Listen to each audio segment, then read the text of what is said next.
Sa totoo lang, tatlo ang final namin case, ha? Ano ba, sir? I also submitted for DC-20, the case of Rodrigo Roa Duterte. Okay. Ano Sa kanya mga statements doon sa last rally. Opo. So we already submitted it for unlawful utterances at saka inciting to sedition. So nandun na rin sa docket ngayon at 4-case build-up na rin yung reklamo natin kay former President Duterte. Which specific statement po that he made? Ay, gusto niyang patayin ng 15 senador na gusto niyang bombahin. So, ayan, nakafile na sa DC-20 for case build-up na ang kaso na yan. Ang sabi po, kahit si Justice Secretary Revilla kanina, medyo iba naman daw po talaga yung language ni former President Duterte. Alam niyo, bagong Pilipinas na eh. Hindi na pwede yung ganong mga statements na kinaumagahan, joke only na lang. Kaya nagkakagulong, ang gulo-gulo na nga ng pinagdaanan ng bansa natin in the past 6 years. Hanggang ngayon ba naman, dadalhin natin ang gulo na yan. Na puro patay-patay na lang. At pagkatapos, if they will be taken on their word, bigla na lang sasabihin na joke only. Or yung latest naman na palusot, he is only expressing a legal opinion. Hindi na po pwede yun. That's already too much. Sir, appropriate po ba ito o may nag-file ng complaint sa inyo na ibang tao? I am filing this as a citizen. And you know, I'm a policeman. It's part of the PNP to make sure that we protect the citizenry from criminal activities like this. Maliit lang tingnan yan, pero it is being uttered by a former president. Hindi malayo na gayahin or he will be taken he will be taken seriously by his blind supporters. Kasi nangyari na yan di ba? Sabi niya, pagpapatay ng mga, di ba? Pagpapatay ng mga adik, nangyari nga, maraming nga nagpatayan na hindi na natin maintindihan kung saan ang galing. At sinasabi nila, mga vigilante na mga palusot. But the fact remains na maraming namatay dahil he encouraged it during his term. Sir, clarify ko lang. Ano na po yung mangyayari yung susunod after ng case build-up?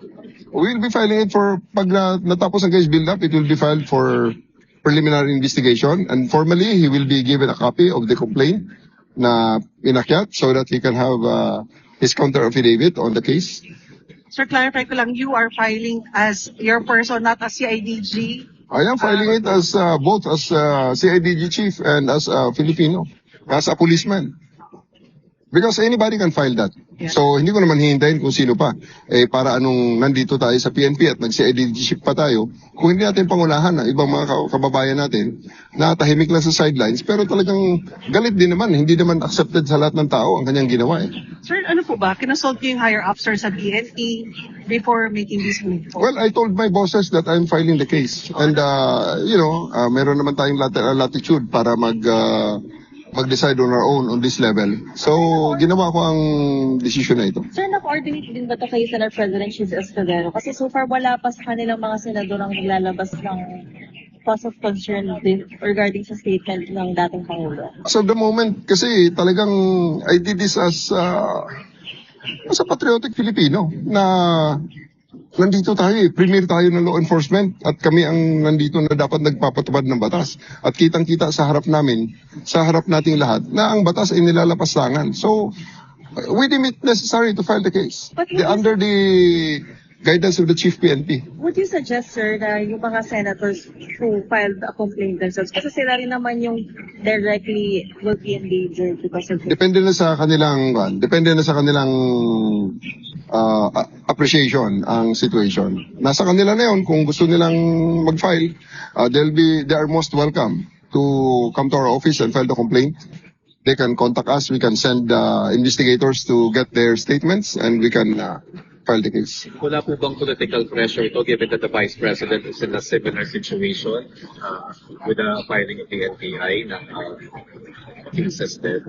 Alam nyo, this is beyond politics This is beyond politics. Huwag nyo isipin na ito ay politika at ako'y ginagawa to para kilingan ang politika. Wala kaming politika dyan. Ang nakalagay dun sa statement ay maliwanag na enumeration ng mga violation of laws na nakasulat sa ating mga batas. Hindi po pwedeng lapastanganin lang yun ng ganun-ganun na lang. Lalo na ng isang tao na palaging nasa limelight at palaging nagbibigay ng kung ano-anong mga assurances na at the end of the day, pag nangyari nga, ay bigla na lang iiwanan ang kanyang mga pinangakuan. Sir, for grave threats din, di ba? Ang recommend.